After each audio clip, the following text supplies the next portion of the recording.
السلام علیکم ناظرین، اے ٹی وی اسپیشل میں آپ کے سامنے بینش بطول۔ ناظرین، جن شخصیات کو دنیا بھر میں ان کے علم اور ان کے فن کی بنا پر پذیرائی ملی، ہم انہی کی زندگی کے خوبصورت اور مختلف پہلوؤں کو آپ کے سامنے اس پروگرام میں پیش کرنے کی کوشش کر رہے ہیں۔ آج بھی ایک ایسی ہی مہمان شخصیت ہمارے ساتھ موجود ہیں۔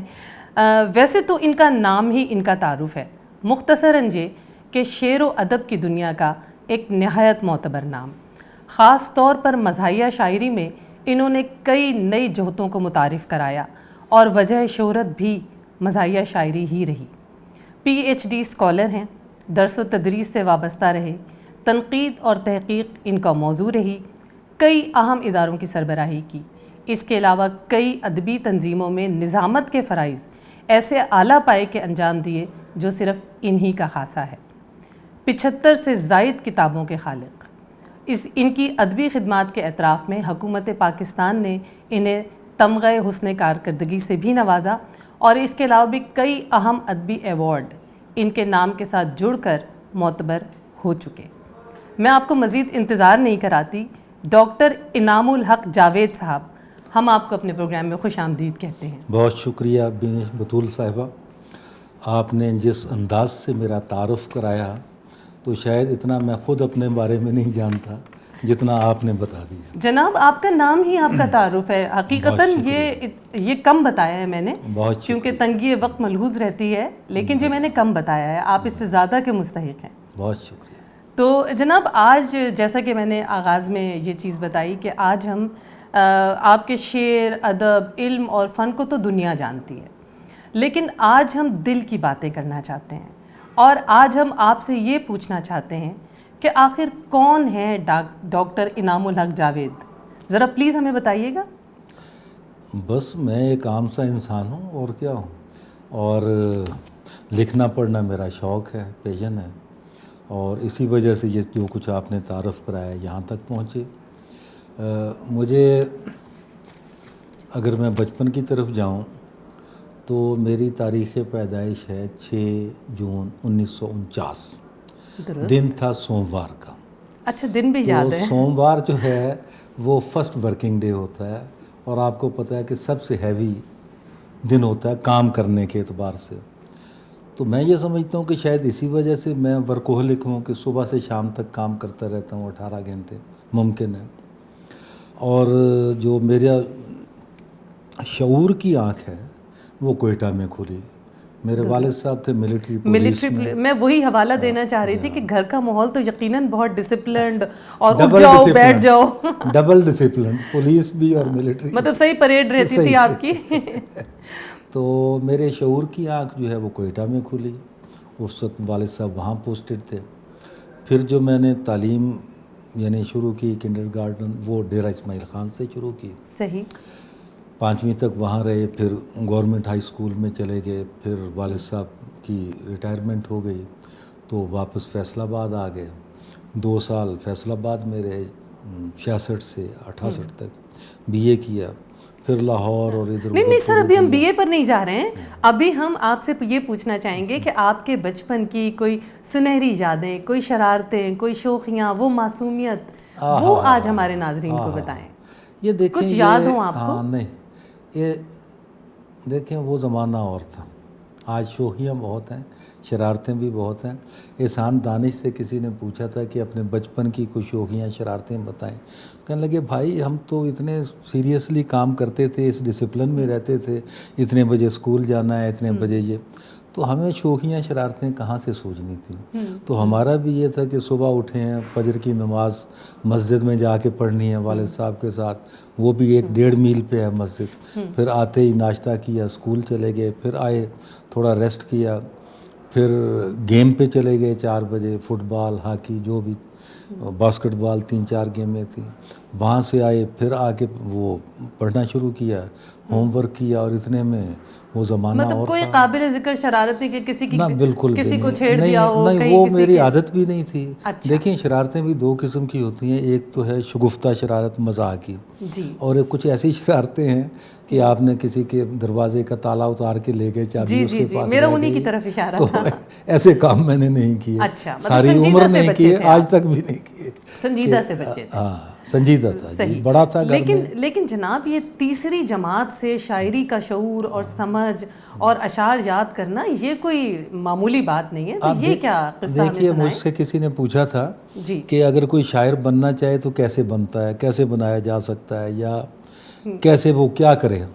تو میں نے کہا میرے بھائی شاعر بنایا نہیں جا سکتا, شاعر بنایا ہوتا ہے. درست. آپ نے کبھی دیکھا ہے کہ سونا بنا سکتے ہیں آپ؟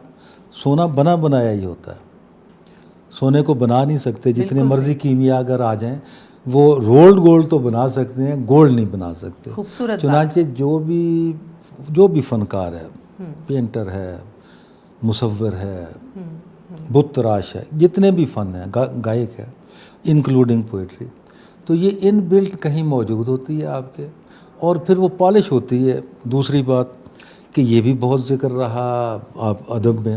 آپ تو ماشاءاللہ خود جناب آسی کرنالی کی بیٹی ہیں, ہمارے ان سے بڑے تعلق رہے, بہت نفیس انسان تھے. اسلام آباد ہم بلاتے تھے انہیں اہل قلم کانفرنس میں, اور ہمیشہ تشریف لاتے. اچھا, تو اب یہ کہ وہ ماحول جو ہے وہ بھی کاؤنٹ کرتا ہے اس کے ساتھ, بالکل, اور بہت سی چیزیں اور مل جاتی ہیں. یہ جو میں بات کرنے لگا تھا کہ ایک زمانہ تھا کہ جب کہتے تھے کہ شاعر جو ہے تلمیذ الرحمن ہوتا ہے, صحیح, اللہ کا شاگرد ہوتا ہے. واہ. اچھا, ایک زمانے میں کہ اللہ کسی کا تلمیذ نہیں ہوتا, شاگرد نہیں ہوتا. پھر ایک زمانہ آیا کہ یہ بے استادہ شاعر ہے, یعنی اس کا استاد چاہیے آپ کو. ہر حال میں استاد ذوق کا فلاں شاعر فلاں تھا, میں ذوق کا شاگرد ہوں فلاں کا ہوں. اور اس جو پورا سلسلہ تھا استادی شاگردی کا, یہ آ کے استاد ذوق پہ ختم ہوا. وہ سب سے بڑے آخری, یعنی وہ اس سلسلے کے شاعر. تو غالب کو بھی جھوٹ سچ میں ایک اپنا فارسی کا کوئی نام لینا پڑا کہ یہ میرا استاد تھا, تنگ آ کے. حالانکہ شروع میں یہی کہ ورنہ مانتے ہی نہیں نا, ورنہ مانتے. اچھا, تو وہ اچھا, دوسری بات نیاز فتح پوری صاحب کی. اب یہ جو تلمیذ الرحمان والا تھا نا کہ بھئی آپ نے پی ایچ ڈی کی ہوئی ہے, شاعر ہیں, پی ایچ ڈی سے کیا ہوتا ہے, ایم اے سے کیا ہوتا ہے, شاعر تو پھر تلمیذ الرحمان ہوتا ہے پیدائش. تو پھر وہاں اس نے بڑا اچھا فکرہ کہا, نیاز فتح پوری صاحب نے. انہیں کہا کہ بھائی شاعر کا پڑھا لکھا ہونا ضروری نہیں ہے, ٹھیک ہے نا, کسی اسکول مدرسے میں گیا یا نہیں گیا یہ نہیں ہے, یہ لیکن ظالموں اگر وہ پڑھ لکھ بھی گیا تو پھر کہ حرج کیا ہے, لیکن یہ اور اچھا ہو گیا. تو یہ تھا وہ سلسلہ. تو وہ تیسری جماعت کا میرے ذہن میں اٹکا ہوا ہے. ہاں, وہ پھر یہ تھا کہ بس اچانک, مجھے نہیں یاد کہ کیوں تھا کیا تھا, کوئی گھر کا ماحول ایسا تو نہیں تھا کہ جس میں کوئی علم و ادب ہو, فوجی ماحول تھا. لیکن یہ کہ مجھے جوش ہے, اور اس وقت اتنی یہ میڈیا یا ایسی چیزیں نہیں تھی کہ جس سے بہت کچھ آدمی یا تو کتابیں تھیں اپنی جو اردو کی پڑھتے تھے, یا پھر ٹرانسلیٹر ہوتا تھا, اس کے اوپر کہیں کوئی تقریر جمعے کا خطبہ ہو رہا ہے, یا ٹیچر نے جو لیکچر دیا ہے, یا کسی اور مجلس میں بیٹھے ہیں, والد صاحب لے گئے ہیں, محفل میں بیٹھے ہیں, کوئی تقریر کر رہا ہے. تو جو اچھا شعر کوئی ہوتا تھا وہ چپک کے رہ جاتا تھا. تو پہلا شعر کون سا یاد رہا آپ کو؟ تو اتنے شعر ہیں کہ میں ابھی تک آپ کو سنا سکتا ہوں, اور وہ میں خود حیران ہوتا ہوں کہ یہ کیسے تھا. لیکن وہ تھا. میں ایم اے انگلش کرتا اللہ نے بچا لیا مجھے, اور میں ایم اے اردو کر لیا میں نے, لیکن انگلش میری بہت اچھی تھی. لیکن میں کہہ رہا ہوں کہ نصاب کی طرف نہیں تھا, لیکن لٹریچر جو تھا, یہ دیکھیں, درمیان قاری دریا تختہ بندم کر دئی, باز می گوئی کہ دامن ترمکن ہوشیار باش. ایک تو شعر وہ بھی اس زبان میں, فارسی میں, اردو میں تو اتنے زیادہ. اچھا, ایک بات اور میں یہ کہنا چاہتا ہوں آج کہ یہ اس میں شعر کا بھی کمال ہوتا ہے, ریسیونگ اینڈ کا بھی کمال ہوتا ہے کہ ریسیو اس نے کیا ہے, اس نے ریسیو کرنا تھا. تو دوسرا اینڈ ہوتا ہے کہ شعر کے اندر, شعر کا لفظ جو ہے یہ شعور سے نکلا ہے. شعر وہ ہوتا ہے جو آپ کو شعور دیتا ہے, اور شعور جو شعر دیتا ہے اس میں دانائی, دانش, ایک تو یہ ہماری غزلیں ہیں نا نارمل انسانی جذبات سے کھیلتی ہیں، یہ نہیں. جو حقیقی شعر دوسری بہت سی قسمیں ہیں جو حقیقی جو شعور سے نکلا ہے، اس میں دانش، دانائی، ضرب الامثال بھی اسی سے بنتی ہیں. اور اچھا شعر کہتے ہیں ضرب المثل کی حیثیت اختیار کر گیا، اس کا مطلب بہت اچھا شعر، اور وہ دماغ سے بس چپک جاتا ہے اچھا شعر. دیکھیے غالب علامہ اقبال کہتے ہیں کہ فرد قائم ربط ملت سے ہے تنہا کچھ نہیں. یہ ایک سٹیٹمنٹ ہے، آپ بھی کہہ سکتے ہیں بھی معاشرہ تبھی بنتا ہے جب سارے نہیں. دعویٰ ہے، دلیل کہاں ہے؟ فرد قائم ربط ملت، پہلے مصرے میں دعویٰ، دوسرے میں دلیل ثبوت. فرد قائم ربط ملت سے ہے تنہا کچھ نہیں، موج ہے دریا میں اور بیرون دریا کچھ نہیں. یہ ہے ثبوت، دیکھ لیں. میاں صاحب کہتے ہیں کہ نیچاں دی اشنائی کولوں فیض کسے نہ پایا. یہ دعویٰ ہے. ہم بھی کہتے ہیں کہ یار وہ سعدی نے بھی کہا تھا کہ سعدیہ، شیرازیہ، مادے سب کم زادرہ کو بھئی یہ ہلکے لوگ ہیں، ان کے اندر بیٹھو گے تو خود نہیں. بالکل. جب میاں صاحب کہتے ہیں کہ نیچاں دی اشنائی کولوں فیض کسے نہ پایا، یہ ہے سٹیٹمنٹ. اور ثبوت کیا ہے؟ کہ کرتے انگور چڑھایا ہر گچھا زخمایا. وہ دیکھ لیں، چڑھا کے دیکھ لیں، وہ ہو جائے گا. تو یہ ہے. تو وہ ایسے اشعار جو تھے نا کہ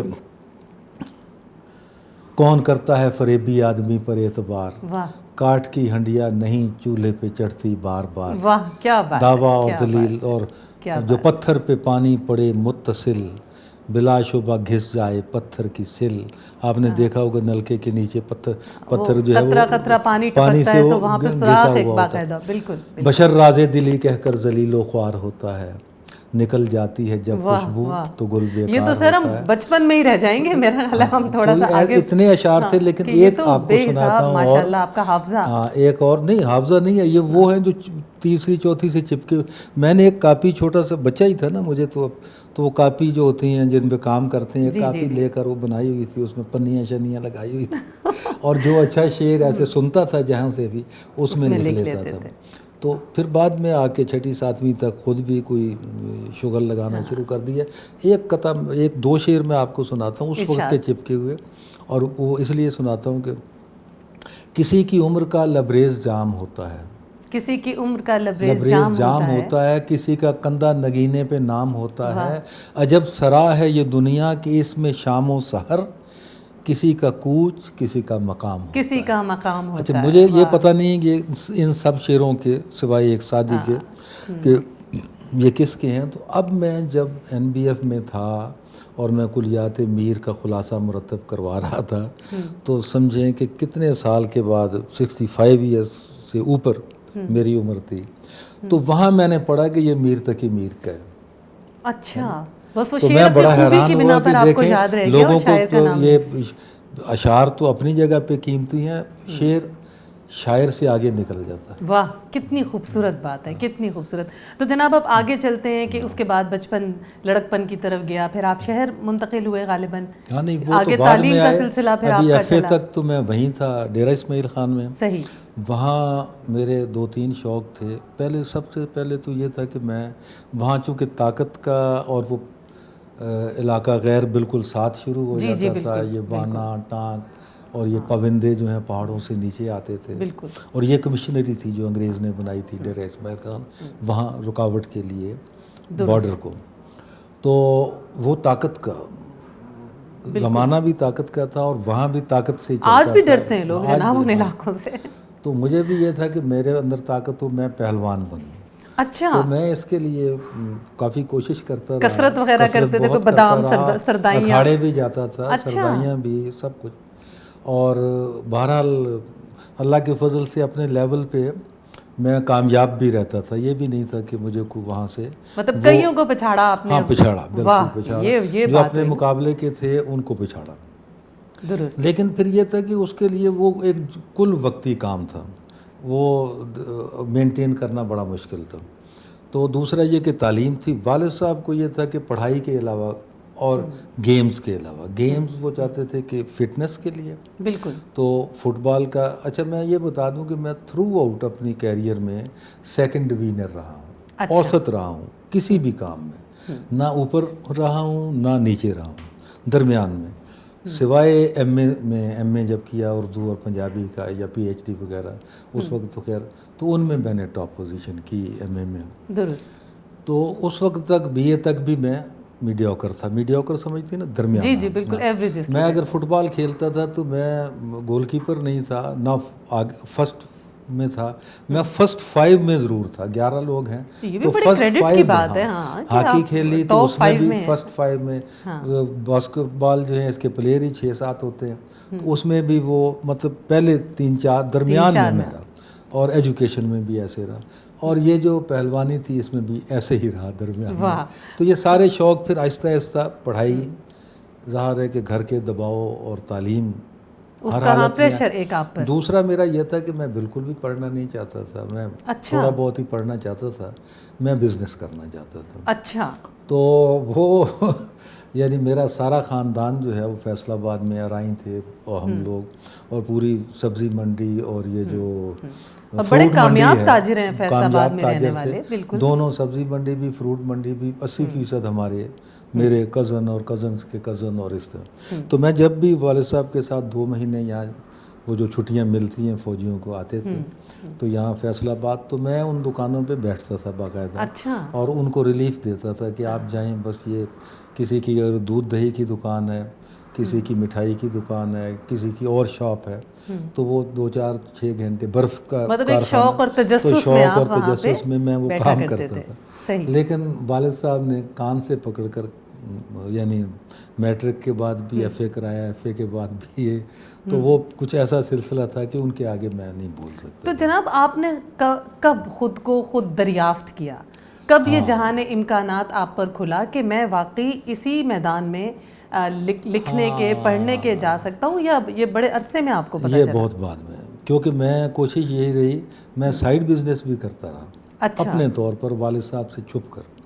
یعنی وہ ان کے, مجھے پتا تھا کہ یہ باکس ہے, اس میں پیسے گھر کے انہوں نے رکھے ہوتے ہیں, تو وہاں سے 100-150 روپیہ نکال لیا, کسی دوست کے ساتھ مل کے کسی کاروبار میں خود کیا, اور پھر کچھ پیسے 20-30 کما لیے, کسی کو نہیں پتہ, باقی کے وہاں رکھ دیے کبھی کبھی. تو یہ شوق میرا بہرحال انہوں نے پورا نہیں ہونے دیا, اور بالکل ٹھیک بھی رہا اس یہاں بھی. تو شاید یہ جو ادب ہے اس میں بھی بہت تیزی سے آگے نکلنے میں میرا وہ بزنس مائنڈ جو ہے وہ بھی شاید میرا خیال ہے کہ اس میں شامل ہے. نہیں بالکل وہ اس میں شامل رہا تھا کہ آپ ساری کیلکولیشنز آپ کے ذہن میں چلتی ہوں گی نا کہ آگے بڑھنا ہے اور کس طرح. نقطہ آپ والے کا جواب دے دوں کہ یہ جو بات ہے نا, یہ تو مجھے بھی پتا تھا کہ میں نے MA کرنے کے لیے سب سے پہلے MA انگلش کو چنا. جی. اور یہیں پنڈی میں گارڈن کالج میں مل صاحب اس وقت ہوتے تھے, پچھلے ٹائم پہ کلاس ہوتی تھی. تو کچھ عرصہ پڑھنے کے بعد, چونکہ میں نے بتایا انگلش میری بہت اچھی تھی, والد صاحب بھی انگلش ہی بولتے تھے گھر میں, خاص طور پہ بچوں کے ساتھ سکھانے کے لیے. لیکن جب میں نے محسوس کیا تھوڑے عرصے کہ میں نے کہا یہ نہیں کرنا, کیونکہ یہ میں اگر MA انگلش کر لوں تو پروفیسر لگ گیا, 350 تنخواہ ہو گئی اس وقت ہوتی تھی. تو لیکن یہ کہ I will have to live in English literature.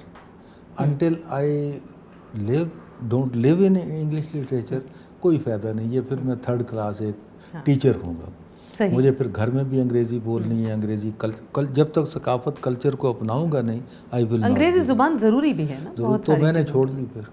ہاں نہیں, میں اب یہی بات آپ سے پوچھنا چاہ رہی تھی کہ ایک MA اردو, ایک MA پنجابی, تو یہ اتفاق تھا یا اشتیاق تھا؟ نہیں, وہیں پہ آ رہا ہوں نا. سب سے پہلے میں نے MA انگلش 1 ایئر کے بعد چھوڑ دی, پریویس کے بعد. پھر سوچا کیا کریں, MA اسلامیات کریں, وہ تھوڑا سا کیا لیکن متلون مزاج تھا, چھوڑ دی. ہسٹری میرا سبجیکٹ تھا, میں نے کہا ہسٹری میں کریں, یہ 3 سب وہ بھی چھوڑ دی.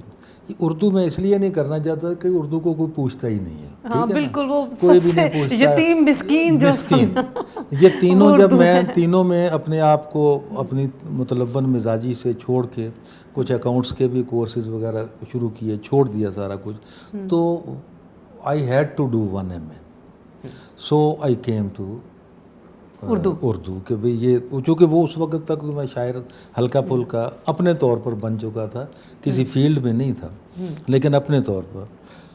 تو جب میں نے, حیرت کی بات یہ, جب میں نے MA اردو کیا, یہ میں نے پرائیویٹ کیا, تو جب میں نے MA اردو کیا تو میں خود بخود ہی پڑھتا رہتا تھا, خود بخود ہی, کسی کا مجھے نہیں پتا کیسے MA اردو کرتے ہیں کیا ہے.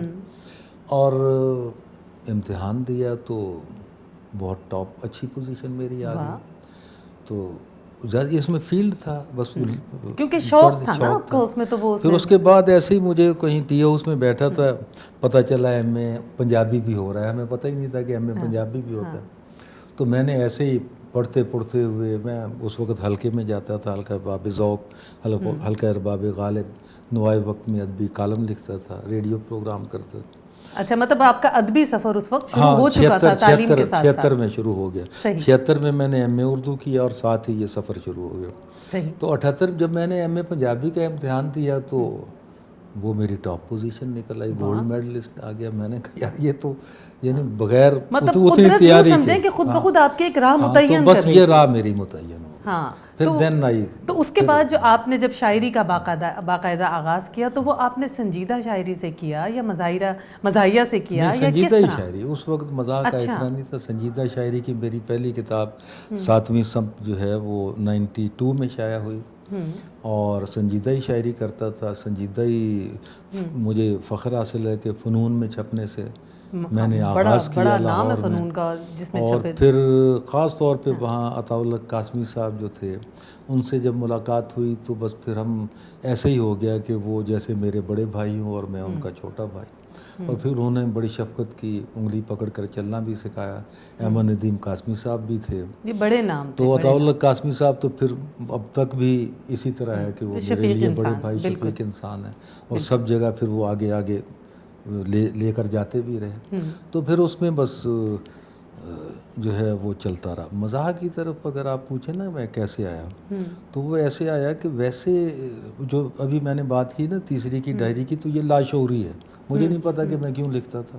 بالکل بالکل, یہ تو بس اسی اللہ کی طرف سے تھا. ہاں, میں اب دیکھتا ہوں بعد میں تو میں کہتا ہوں عطاء اللہ قاسمی مزاح نگار, یہ سرفراز شاہد صاحب مرحوم یہاں ہوتے تھے, ان سے میری ملاقات نہیں تھی, ان کی کتاب پڑھی ہوئی تھی. شفیق الرحمان صاحب پسندیدہ تھے میرے. پھر جاب جب میری ہوئی یہاں پر تو میں ریسرچ آفیسر تھا, وہ چیئرمین تھے اکیڈمی آف لیٹرز کے, انہوں نے ہی رکھا مجھے.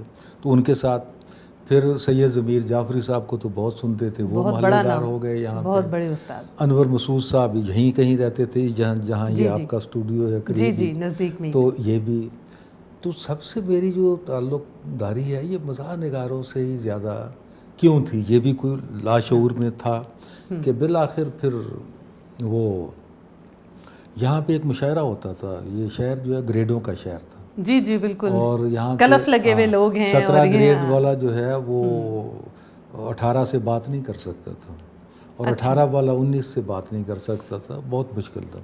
تو یہاں پہ ڈاکٹر غضنفر مہدی صاحب اب بھی حیات ہیں, اور لوگ تھے تقریبات. تو ایک مشاعرہ ہوتا تھا یہاں سالانہ بہت بڑا, اور 14 اگست پہ, اور منسٹر اور بیوروکریٹ اور سارے, اور ٹی وی کور کرتا تھا اس کو. اچھا. تو میں ینگ پوئٹ کے طور پر میں بھی اس میں شامل ہوتا تھا. میں اس وقت ایکٹیو تھا بہت زیادہ فیلڈ میں. تو میں نے جو وہاں پہ اپنی طرف سے پنجابی شاعری پڑھی, کچھ بند تھے 7-8. میں نے پنجابی ویسے بھی ایک ذرا شگفتہ سی زبان ہے, بالکل بالکل, اور طنز بڑا رس ہے اس زبان میں, بڑا رس. اور سنجیدہ شاعری جو ہے وہ اس میں بھی تنقید تو موجود ہوتی ہے. بالکل.